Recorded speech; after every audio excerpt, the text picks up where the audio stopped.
Quick question there, gamer. Are you tired of almost killing someone in Fortnite only to see a 100-foot wall pop up out of thin air? Are you done being gunned and ganked in Apex, then yelled at by your friends for sucking at a game you didn't want to play in the first place? You stink!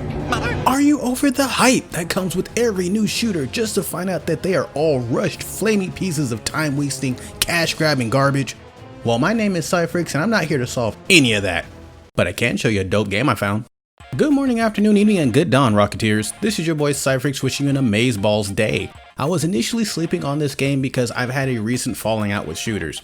Many recent ones just don't cut it for me and I'm not an FPS guy to save my life. I'm a self-proclaimed, self-aware, filthy casual, and FPS games feel like second jobs to me.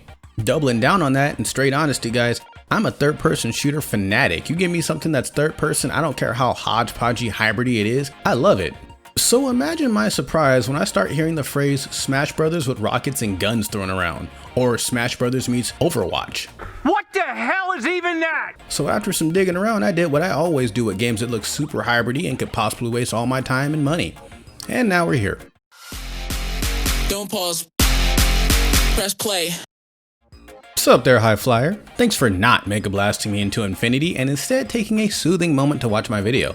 If you like what you see or dig the cut of my jib, while you're looking at people's jibs, I don't know, I urge and encourage you to drop a like and subscribe for more shenanigans on dope games across all platforms. I tend to get around. In a world of anime or gritty shooters, Rocket Arena feels like I'm playing a DreamWorks Pixar game with bubbly graphics that don't take themselves too seriously. Out the gate, it 1000% captures that jump in and play atmosphere of Super Smash, but gives a degree of skill and competitiveness that you see in other mainstream games.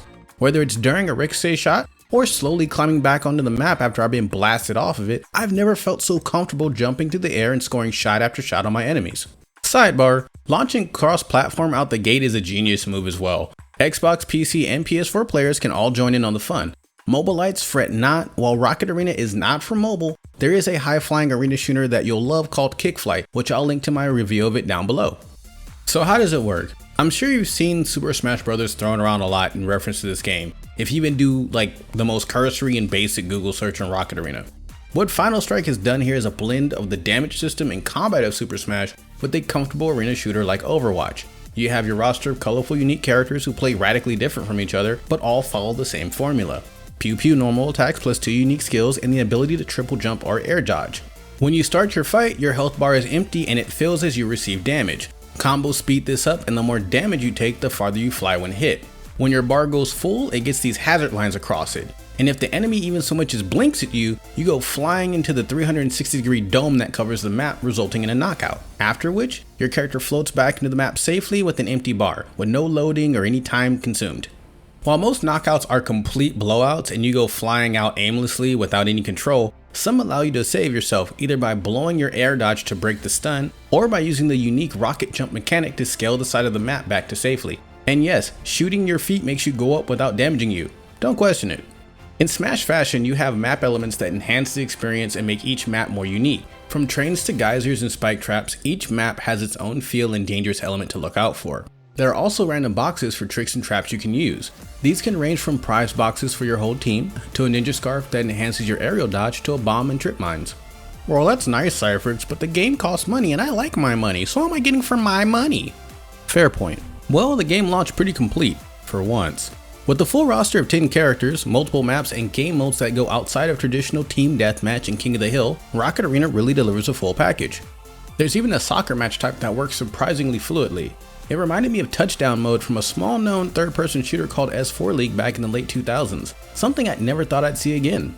We also got a battle pass, multiple unlockables, and other arena shooter fare that gives fans plenty to go after. Is it pay to win? Absolutely not. I've seen that there is some hoopla about microtransactions in the game, and I'm telling you right now, don't worry about it. They're purely cosmetic and do nothing to enhance your gameplay. Honestly, given how colorful this game is and how well the rocket and flight mechanics really open the door for creativity, I really hope Final Strike builds on this in the future. Finally, the characters are all fun, if not a little difficult to master. This is an absolute first for me, and I've never had an arena hero game that gave me such character ADD when selecting my tune. Quickly going down the list, first up we have my favorite, Mystine. Mystine is a mystical magical tarot card themed character. Even her jumps seem magically powered, which is a strange thing to see in a rocket themed game. Her regular shots are throw cards and every third throw is a triple shot. Also, she comes with a clone ability that makes a double of herself that copies her abilities, attacks, and allows her to swap places as you choose. While her clone makes for a really good deceptive ability, she also has a magical shield that can block projectiles. Plink is a gadgety kid with a mag gauntlet and a scrap gun. He fires rapid fire rockets that have just a bit of homing on them and stun, great for setting up shots with his boomerang which bounces off walls to hit a second time. Lastly, he has a teleport grenade that when triggered, teleports him to the spot for big damage to surrounding enemies. I love catching people in a rapid fire boomerang combo, then finishing them off with a grenade special. Amphora is an aquatic themed character who uses charged water gun attacks to fire slow but accurate water shots. She also sports bouncing homing mines and a dope special where she becomes a manta ray, gliding around with a bit of hyper armor shield. She can then close to enemies and then fire a water geyser into the sky, setting them up for a knockout. Boone is a great character for sniper enthusiasts with a shotgun that doubles as a sniper rifle for long range accurate shots. He floats high in the air with a quadruple jump and the help of his buddy Zeke, who can blow gusts of wind to push back enemies or blow him and Boone into the sky, resetting their jumps. Kaiji is another sniper friendly character with her accurate ice crossbow and infinite ammo. With her grapple hook, she can easily zip to high places to find a good sniper spot or get out of danger. She also has an icy bullet time bubble that slows down incoming projectiles to a crawl while boosting her outgoing damage. Rev, known mainly from the trailer, is a high-flying chain gun wielding hoverboard riding badass whose speed is second to none. In addition to her chain gun explosive bullets, she can kickflip enemies and finish them with a sticky grenade. Izel is an amazingly different character compared to others. She excels in close to mid-range combat with a blast spear she uses to both gun down her opponents or zip to using her charged spear thrust. Her bolas are great for getting characters closer and stun for a spear finisher. Blastbeard is a super popular heavyweight sky pirate who excels in blowing things up, including himself. While his lob rockets take more aim than anyone else, they are infinite and sport high impact. His charged anchor rocket makes for a solid finisher and is one of the few specials that shows its cooldown in your aim reticle, something I wish the other characters had. Lastly, he himself can explode, dealing high impact damage to enemies around and destroying all surrounding enemy rockets. Honestly, Blastbeard gives me Super Wario vibes, but that's another story for another day. Alright! Yahoo!